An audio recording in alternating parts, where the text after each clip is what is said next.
sunog na agad. Masyadong malapit, sir, ah. Asusena ka dyan. Kasi siya, tapos solid yung gamit natin, so magre-rekindle talaga siya. Ayan, tama na po, sir, maawa ka.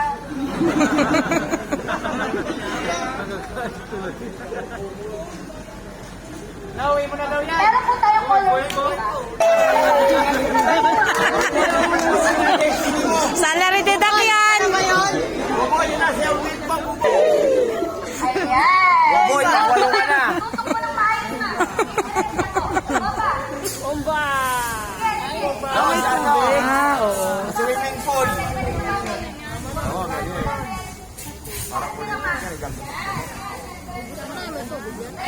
Tubig tsaka may tubig. Tama na. Tama na buboy. Nagkakaboy ka na. Buboy man lang. Buboy, balata mo buboy. Ito, ayan. Boy, ihipan mo muna. Sige na, patay mo. Buti mo na yung entry ko lang, sir. Patayin mo. Boy, magkano yan? Magkano yan? Ate, kayo ni Marisa ngayon. Para sa mga ano yun eh. Para sa